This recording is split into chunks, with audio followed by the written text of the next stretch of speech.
것은 그 마가복음 4장 30절, 또 32절 말씀 가지고 있습니다.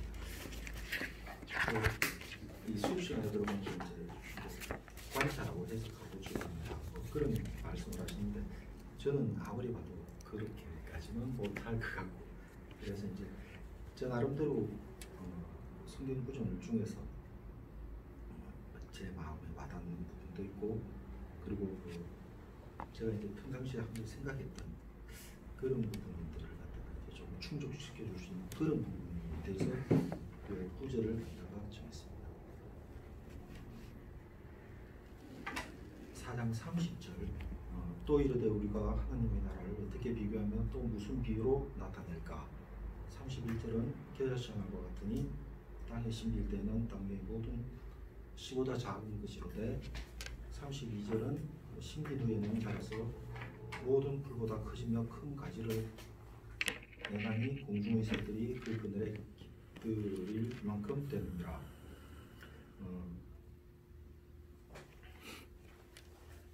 여기서 그 겨자씨는 땅에서 가장 작은 씨 가운데 하나입니다. 자라서 32절에 묘사한 것처럼 새들이 날아와 거기에 씨에 하기도 하며 사람들에게는 사막의 뜨거운 태양을 피해 쉴만한 그늘을 제공하여 주기도 합니다. 겨자씨가 마태복음 17장 20절이나 누가복음 17장 6절에서는 개인이 가질 수 있는 최소한의 믿음을 비유하는 대상으로도 사용되었습니다. 그러나 본문에서 하나님의 나라는 그것의 특성상 시작이 미약하지만 완성된 하나님 나라는 크다는, 즉 미약한 시작과 거대한 완성이라는 극한 대조를 극명하게 드러내는 비유의 소재로 사용되었습니다. 31절에 보면 예수께서는 하나님 나라가 겨자씨 하늘과 같다고 말씀하셨습니다. 이 겨자씨 나무는 배춧가의 1, 2년생으로 식물로 매우 작습니다. 본문에서 주님은 이 씨가 모든 씨보다 작다고 하셨습니다. 그런데 이 씨는 그 키가 매우 작지만 심어서 자라게 되면 나중에 3, 4m까지 자라나게 됩니다. 결국 본절은 작은 겨자씨가 자라게 되면 매우 큰 나무와 같이 되듯이 하느님 나라 및 하느님의 역사는 지극히 작은 것에서 비롯된다는 말입니다. 그러므로 우리는 작은 시작에 기가 죽어서는 안 될 것입니다. 하느님은 그 무명의 사람들을 통해서 위대한 일들을 행하셨습니다. 그 중에서도 그 오순절 성령 강림 사건 이후에 갈릴리의 그 어부 출신의 베드로의 설교를 듣고 한 번에 3천에서 혹은 5천이나 되는 이들이 회심을 하였고, 그 베드로는 예수님의 이름을 명할 때 40년 동안 안전뱅이로 살았던 사람을 갖다가 그렇게 하는 기적을 보이셨습니다. 우리는 하느님의 일은 언제나 눈에 띄지 않는 작은 것에서부터 시작된다는 사실을 유념하고 시작의 크고 작음에 연연하지 말아야 할 것입니다.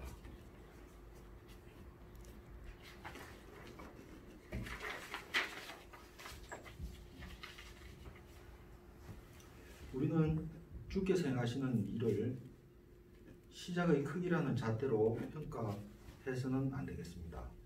작고 미미하고 보잘것없지만 그 일을 행하시는 주체가 하느님이시라면 반드시 위대한 역사가 일어날 줄 확신하고 소망을 잊지 말아야 할 것입니다. 32절에 보면은 가장 작은 것으로 인식되었던 겨자씨 한 알이 땅에 심겨질 때 그것이 어떻게 되는가가 나옵니다. 3, 4m 크기로 자라서 새떼가 그 가지에 깃들일 만큼 되는 것입니다. 이것은 당시 모든 사람들이 알고 있는 사실이었습니다. 그렇다면 예수께서 청중이 알고 있는 이 사실을 통해서 전달하려는 메시지가 무엇일까요? 그것은 바로 복음의 성장 잠재력이 무한하다는 것이었습니다.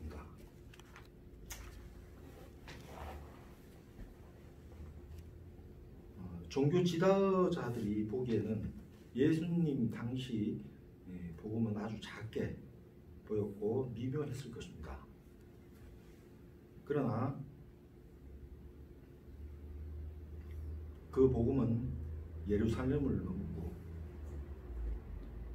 아시아까지 말씀이 통해서 예수님의 제자요 백성들이 많이 생겨났던 것입니다.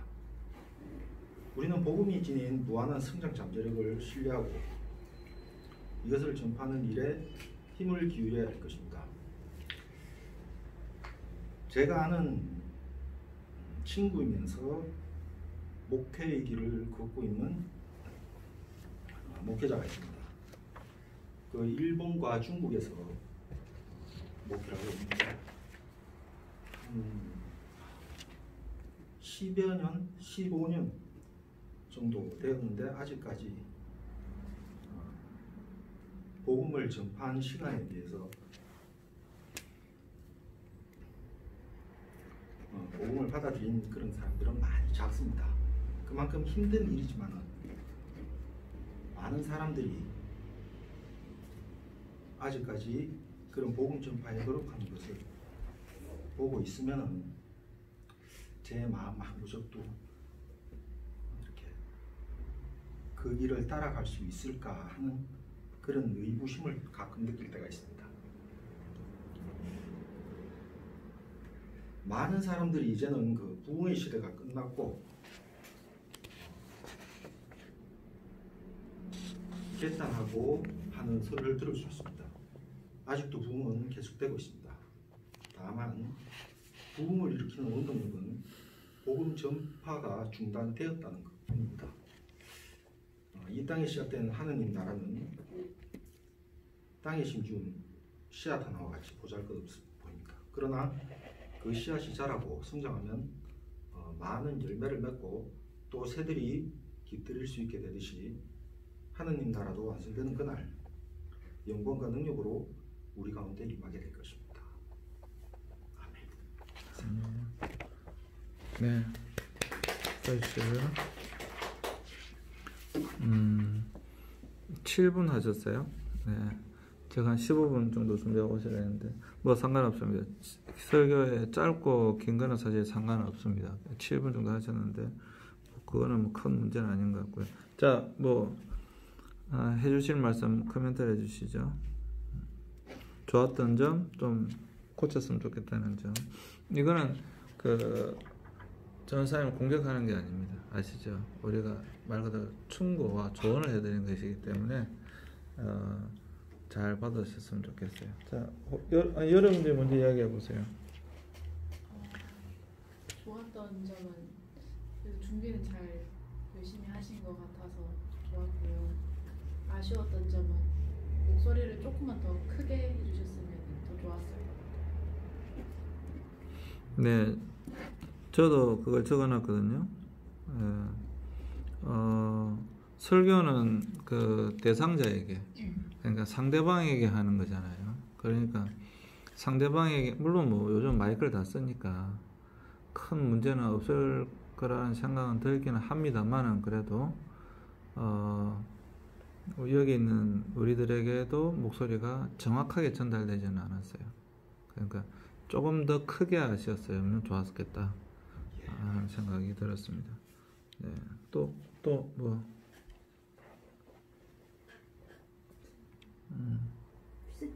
준비 잘 하시고 짧은 건 좋아요.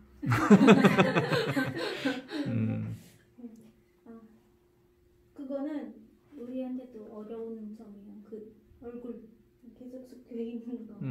그거는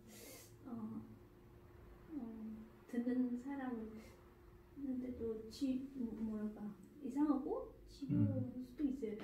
목사님이 계속 이렇게 설교자가 이렇게 하면 뭐랄까 자신감 없는 거 그런 모습. 그건 아쉬워요. 그런 점은 우리한테도 진짜 힘들어요. 글자를 좀 크게 가지고 좀 떨어졌어요. 이게. 왜냐면 설교할 때 듣는 자 설교 눈 맞춰야 돼요. 그거 제일 중요해요. 사실 일단 우리 수반날 아빠부터 하고 나서 하겠습니다. 예. 저도 짧은 거 좋아요. 그리고 전도사님 제가 들었을 때는 잘 준비하셨어요. 제가 그 정도 못할 것 같아서. 네. 그리고 그 얼굴 저도 똑같아요. 안 해봤으니까 그런 거 평소도 안 해봤으니까 그럴 수밖에 없어요.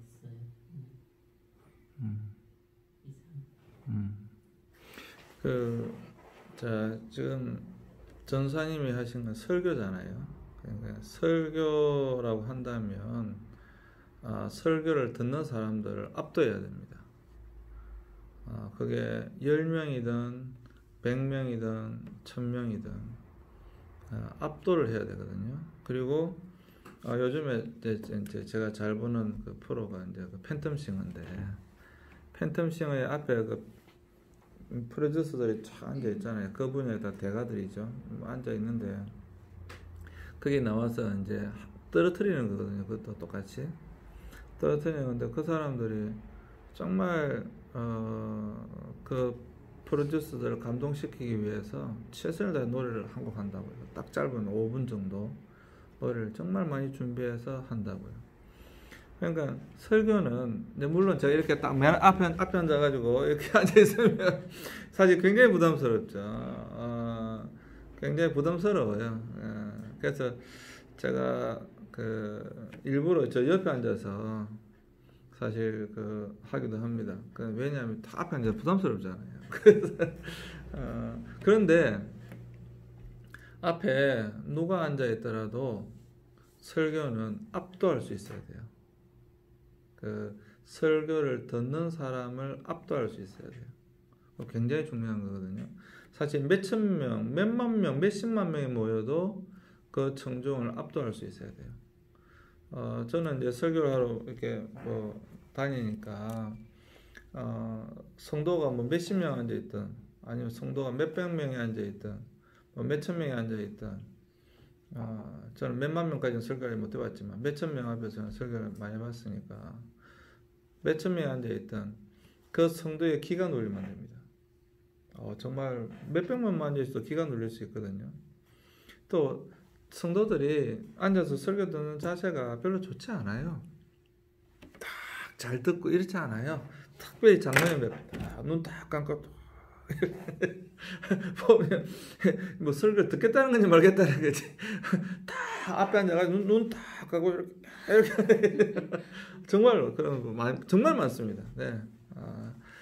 진짜 좀 심하게 말하면 네가 뭐 하나 보자 이런 사람도 있어요.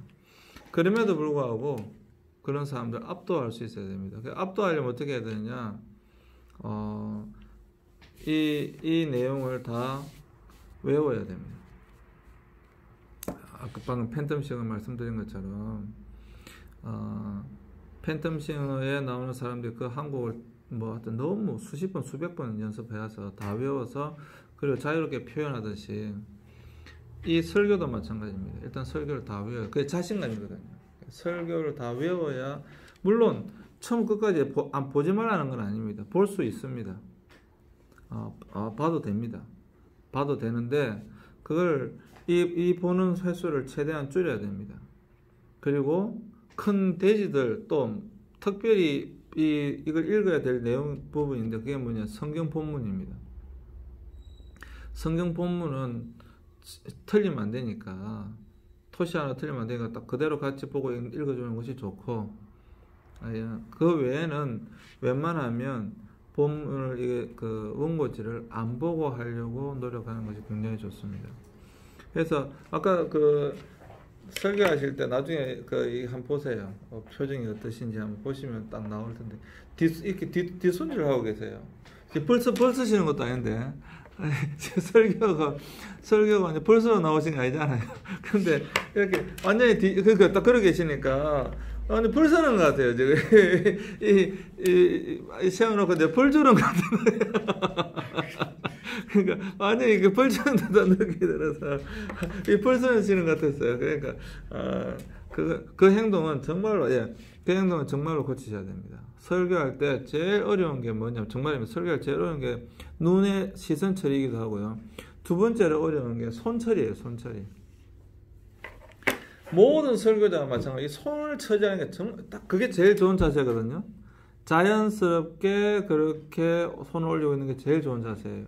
또는 손을 앞에 그거 뭐라 그럽니까? 책 났는데 한번 올려보세요. 자연스럽게. 예, 그게 제일 좋은 자세입니다. 네. 그러면 손 처리는 끝났죠. 아주 그게 딱 제일 좋은 자세입니다. 그러니까 안정감도 있어 보이고요. 근데 사실 손처리 어렵습니다. 이렇게 할 수도 없고, 이렇게 할 수도 없고, 이렇게 할 수도 없고, 이렇게 할 수도 없고, 호주면 손 넣을 수도 없고, 굉장히 손이 그래요. 그런데 위에 자연스럽게 그렇게 올리고 계시면 모든 강대상이 대부분 다 비슷하니까 이렇게 손을 이렇게 올리고 계시면 안정감이 있고요. 또 강조할 때는 손을 앞으로 이렇게 강조한다는 표시를 주시는 것이 굉장히 좋습니다. 그리고 물론 뭐 처음 해보셔서 그럴 수도 있겠지만 목소리에 힘이 들어가야 되고요. 발음이 좋아야 됩니다. 설교는 특별히 설교는 두 가지가 좋아야 됩니다. 첫 번째는 내용입니다. 내용이 안 좋은데 좋은 설교가 나올 수는 없습니다. 당연히 그렇겠죠. 설교는 첫 번째는 내용입니다. 설교의 내용, 이 원고이죠. 내용. 두 번째는 전달입니다. 아무리 내용이 좋아도 전달이 안 되면 그건 좋은 설교라고 할 수가 없습니다. 그러니까 좋은 전달은 방금 말씀하신 압도하듯이 아이 컨택을 하고 행동이나 그런 걸 하고 그 다음에 전달에 있어서 이 발음입니다. 목소리 발음이 뭐 정말 중요합니다. 그러니까 뒤로 들어가는 목소리가 아니라 앞으로 내뱉는 목소리를 내야 됩니다. 그 중에 정말 목사님들 중에도 이 뒤로 들어가는 목소리가 있어요. 소리가 자꾸 뒤로 이렇게 뒤로. 특별히 연설은요 밖으로 내뱉는 발성을 해야 됩니다. 밖으로 소리가 어디 있으면 되냐면요 소리가 입술 끝에 있으면 됩니다. 제가 자주 그런 표현을 하는데 딱 입술 끝에 있는 이걸로 소리를 내는 습관을 들여야 돼요. 습관을. 그렇게 하면 소리가 앞으로 나갑니다. 근데 자꾸 이 목 쪽에 있다 보면 이게 조금만 자신이 없으면 소리가 자꾸 뒤로 가거나 이렇게 되기 때문에 굉장히 자신 없어 보입니다. 굉장히 자신 없어 보입니다. 그러니까 그 부분을 꼭 하시면 좋겠고 또 물론 이제 이게 종이라서 그렇게 하셨겠지만 종이라 할지라도 만약에 다음에 그래서 이제 주로 목사님들이 노트를 쓰시고 요즘은 뭐 노트도 안 쓰면 다 노트북 들고 오죠. 요즘엔 진짜 목사님들 잘 보세요. 노트를 들고 하시는 목사님들은 아주 구신 목사님들이시고 아직도 종이 들고 하시는 분 계세요. 네, 아직도 계세요. 네, 뭐 그게 잘못됐다는 게 아닙니다. 설사 종이를 들고 하시더라도 잘못된 게 아닙니다. 종이를 들고 하시더라도 하다가 이렇게 중간에 넘기면 안 됩니다. 굉장히 자신 없어 보여요. 준비 안 되는 것처럼 보여요. 그러니까 성도들에게 이 원고지가 보이면 안 된다 이 말이에요. 그건 정말 꼭 명심하셔야 됩니다. 그리고 이 2장이든 3장이든 10장이든 상관없어요. 만약에 내용이 10장이다 그러면 자연스럽게 옆으로 이렇게 자연스럽게 옆으로 이렇게 넘기시면 되고 아니면 이렇게 자연스럽게 하셔도 되는데 들고 이렇게 넘기시면 안 된다 이 말이에요. 네, 아시겠죠? 노트라면 상관없으면 자연스럽게 그냥 넘기셔도 됩니다. 그게 잘못된 건 아닙니다. 근데 종이를 넘기실 때 이렇게 책을 이렇게 노트를 들고 이렇게 넘기시지 않잖아요. 그리고 전문 전사님 정도 되시면 이제 노트북을 사셔야 돼요. 나이 드신 설교자가 아니에요. 젊은 설교자이기 때문에 그 노트북을 가지고 요즘 다 그렇게 하세요. 노트북을 가지고 설교를 하시면 눈도 잘 보입니다. 왜? 글자 수를 크게 하면 되니까. PPT로 만들면 굉장히 잘 보여요. 굉장히 잘 보이거든요. 그걸 권해드리고 싶고요. 제가 마지막으로 이제 이건 나중에도 또 나와야 될 내용인데, 자, 설교가 무엇인가가 중요합니다. 설교가 무엇인가. 나중에 나중에 제가 할 때도 그 내용을 또 할 거긴 합니다만은, 네, 자, 설교가 무엇인가라고 하는 것을 제가 말씀드리는 거예요. 자, 이 본문을 정했습니다. 자, 이 본문을 정하셨으면 이 본문을 왜 정하셨습니까? 제가 여쭤보는 겁니다. 자, 이 본문을 왜 정하셨습니까? 저는 뭐 계속적으로 말씀드리는 부분인데 저는 그 믿음이 너무 그 왜소하고 작은 것 같습니다. 어떻게 성장하는 부분도 거의 없는 것 같고.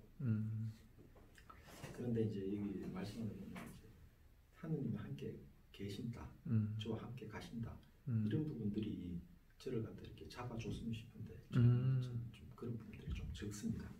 그래가지고 또 그 요즘 또 수업 시간에 또 뭐 복음서 이런 것도 하고 하다가 보니까 요 구절이 저한테 좀 와닿은 것 같습니다. 네, 그 제가 나중에도 그 말씀드릴 텐데, 자, 설교라고 하는 것은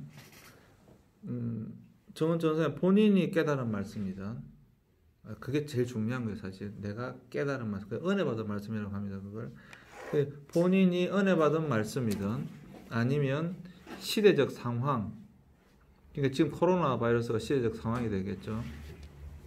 이 시대적 상황이든 또 성도들의 문제도 굉장히 좋은 설교 주제가 될 수 있단 말이에요. 그 경제적 어려움이든 질병이든 뭐 있는데, 자, 그랬으면 설교가 어떤 역할을 해야 되냐면, 항상 제가 말씀드린 삶의 자리, 그러니까 예수님께서 이 말씀을 하실 때의 삶의 자리, 그건 잘 하셨어요. 왜 겨자씨 비유를 드셨는지 그거는 여기 내용에 나와 있어요. 그건 잘 하신 거예요. 그러면 이 삶의, 예수님께서 말씀하실 때의 삶의 자리, 이게 지금의 here and now, 나의 삶의 자리. 설교의 가장 중요한 것은 그냥 본문을 통해서 성도들에게 본문만 전달하는 게 아니고요. 이 본문이 지금의 나의 삶의 자리, 이 어떻게 그래서 적용할 것, 그래서 이제 관찰, 해석, 마지막에 적용. 제가 나중에도 말씀드리겠지만 적용은 굉장히 짧지만 그래도 이 적용을 하기 위해서 본문을 한 거예요, 사실. 90%는 이 본문을 설명을 막 뭐라 했다 할지라도 마지막 10%가 뭐냐면, 그러므로 이래서 내 삶이 변했습니다. 내지는 그러므로 이렇게 삽시다. 그러므로 이러한 역사 우리에게 일어났으면 좋겠습니다. 뭐 하여튼 간에 마지막 10%의 어떤 내용. 그래서 중요한 것이 뭐냐면, 내가 겨자씨만한 믿음이 있었지만 내가 지금 내가 이만큼 저는 성장한 것 같습니다. 실제적인 우리 삶의 자리를 가지고 오셔야 되는 거예요. 근데 예화는 좋았어요. 오히려 친구 그 선교사님 이야기는 좋았어요. 근데 그것을 좀 더 구체화시킬 필요가 있다는 거예요. 그러니까 그걸 조금 더 구체화시켜주면 이 설교가 굉장히 풍성해지는 겁니다. 이제 풍성해지면서 실제적인 감동이 되는 겁니다.